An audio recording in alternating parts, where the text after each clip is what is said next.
네, 여러분 안녕하세요. 공인중개사 이승주TV의 사당동 공인중개사 이승주입니다. 여러분도 오늘 제가 진짜 중요한 내용 가지고 왔으니까요. 내용이 조금 어렵지만 오늘 영상 끝까지 꼭 시청해 주시면 좋을 것 같고요. 자, 먼저 이 영상을 보시는 분들은 내 집 마련을 하고 계신, 내 집에서 살고 계신 분들은 해당이 없어요. 하지만 내가 임대인이다, 혹은 내가 임차인이다, 이렇게 살고 있는 분들에 한해서, 그리고 그분들 중에서도 집을 인테리어 하실 거다 라고 하시는 분들 꼭 보시기 바랍니다. 특히 이제 새로 들어오실 임차인 분들은 이 영상을 꼭 보셨으면 좋겠습니다.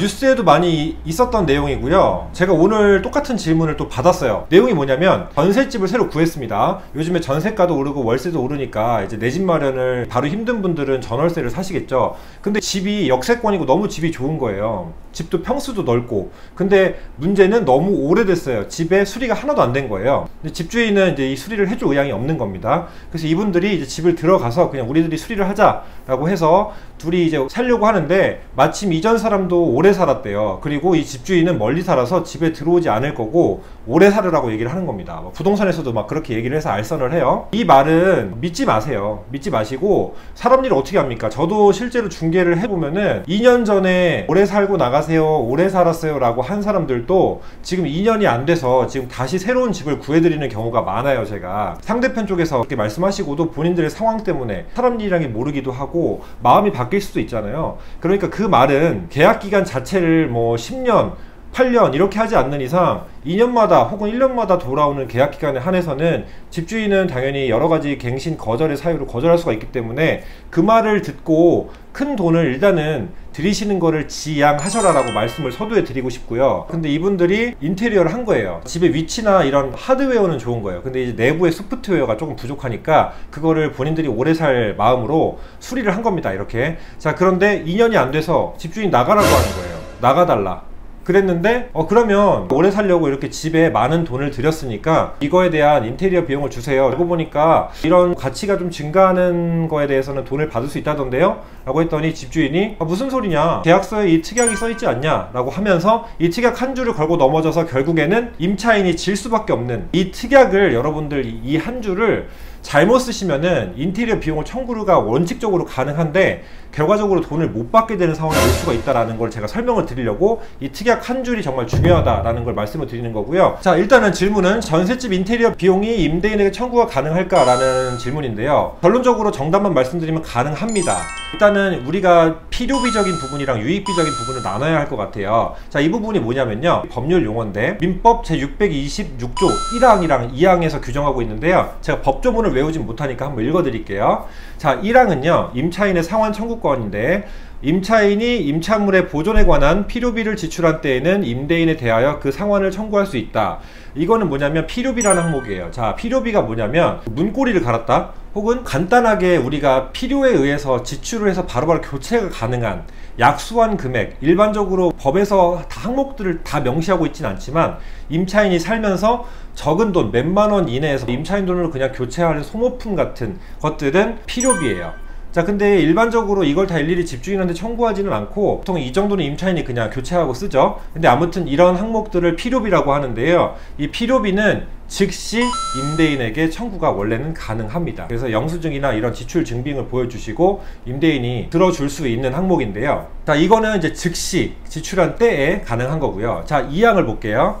2항도 역시 임차인의 상환 청구권인데, 임차인이 유익비를 지출한 경우에는 임대인은 임대차 종료 시에 그 가액의 증가가 현존한 때에 한하여 임차인의 지출한 금액이나 그 증가액을 상환하여야 한다. 자, 이게 유익비라는 항목입니다. 자, 유익비는 예를 들면 여기서 이 항목에서 말하는 인테리어 비용 같은 거겠죠. 집을 이렇게 개보수를 하고 집을 이쁘게 그 가액을 증가시켰어요.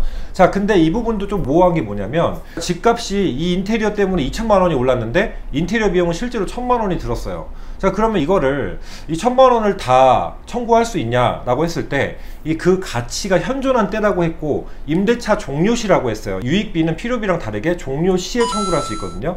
그러면은 결과적으로 감가는 삼각하기 마련이기 때문에 이걸 다 청구하기는 어렵다는 게 일반적인 내용이에요. 하지만 반환을 받을 수 있는 거는 원칙적으로는 맞아요. 제가 개인적으로 아쉽다고 생각하는 부분은 상호 간에 수리를 하기 전에, 그리고 입주를 하기 전에 수리 항목들을 자세하게 좀 나열을 하고 열거를 하고 하고 임대인이 해줄 수 있는 부분, 임차인이 할 부분을 명확하게 명시를 하고, 만약에 이 부분을 내가 할 거라면 나갈 때 반환이 가능한지 청구가 가능한지 부분을 협의를 반드시 하시는 게 좋아요. 나갈 때 무조건 받을 수 있다라고 생각만 하시면 안 되는 게, 자, 이제는 정답을 말씀드릴게요. 자, 이 특약을 쓰면은 결과적으로 임대인이 반환할 의무도, 임차인이 청구할 의무도 없어지는데, 그 특약이 바로 뭐냐면 우리가 흔히 많이 하는 원상복구 특약입니다.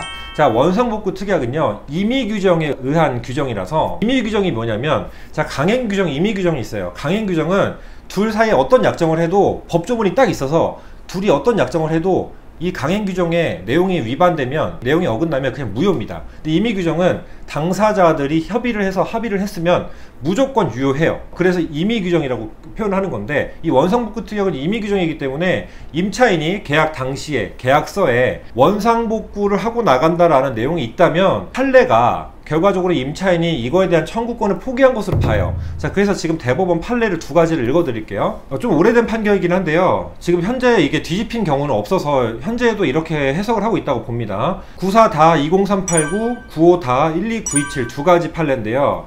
자, 임차인은 임대인의 승인하에 개축동을 변조할 수 있으나 부동산의 반환기일 전에 임차인의 부담으로 원상복구키로 한다라는 특약은 유익비 상환 청구권을 포기하기로 한 취지의 특약이다 라고 얘기를 합니다. 결과적으로 청구를 포기하기로 한 걸로 본다는 겁니다. 나갈 때 반환 안 받는 것으로 한다 이런 식으로 쓰지 않아도 이 원상복구라는 단어 자체에 그만큼 무섭다는 거예요. 이게 원상복구 특약의 무서움입니다. 한마디로 원상복구하고 퇴거한다라는 특약을 여러분들께서 그냥 쓰지 마시고 수리를 하실 거라면 주인에게 수리를 요청을 하고 하시던지, 아니면 여러분들이 나중에 이 부분만큼은 반환을 받기로 한다는 부분을 얘기를 하시고 수리를 하시는 것을 권장드립니다.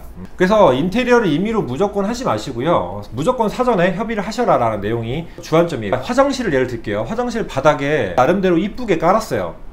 이쁘게 무언가를 깔았다고 칠게요. 근데 이게 그냥 몇만원 들지 않는, 육안으로는 이쁜데 그러기 쉽지 않지만 육안으로 이쁜데 몇만원 들지 않아서 유익비적으로 청구가 불가능한 항목이라고 칠게요. 근데 반대로 어떤 분은 금을 깔았다 혹은 옥을 깔았다. 자, 그러면 가치가 증가하잖아요. 자, 또 하나 예를 들어 볼까요? 보일러는 좀 모호하지 않아요. 보일러 같은 경우는 보일러 부품 하나가 혹은 보일러가 간단하게 고장이 났다 이러면 임차인이 수리를 개인적으로 할 수도 있겠죠. 물론 그땐 필요비적인 부분이니까 임대인에게 바로 즉시 청구가 가능하지만, 보일러 자체가 너무 노후되고 작동이 안 돼서 아예 갈아야 돼요. 이러면 유익비적인 항목으로 보일러를 교체해 주는 건 임대인의 몫이라는 거죠.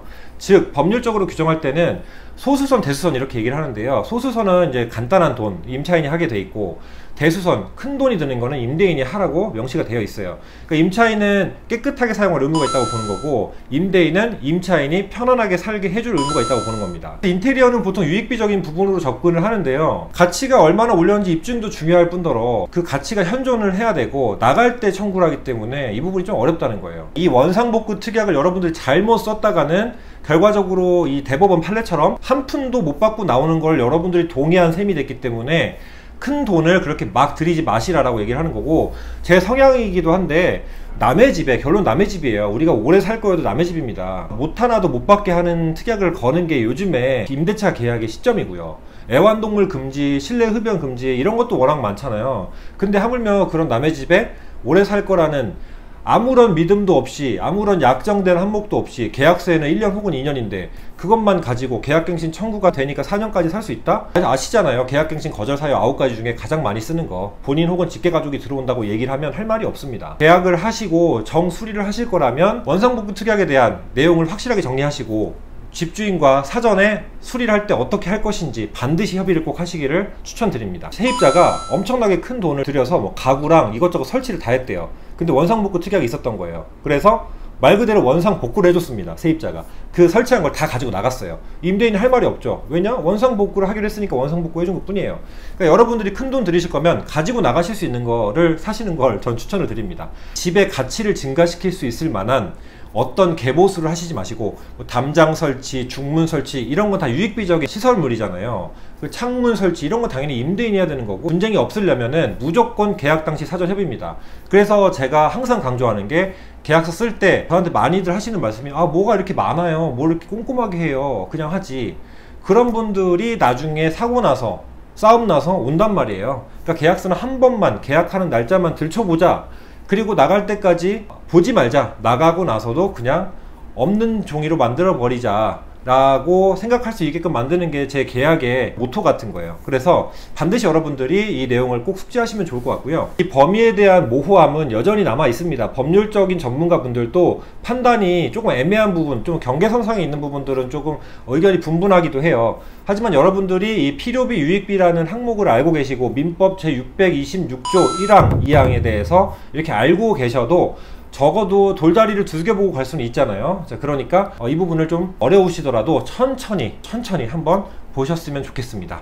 결과적으로 정리하면 이 특약, 원상복구 특약 함부로 쓰시고 인테리어 하시면 안 된다 라는 게 이 오늘 영상의 한 줄 핵심입니다. 자, 오늘 내용도 도움 되셨길 바라고요. 유익하셨길 바랍니다. 시청해주셔서 감사합니다. 다음 영상에서 또 만날게요. 감사합니다.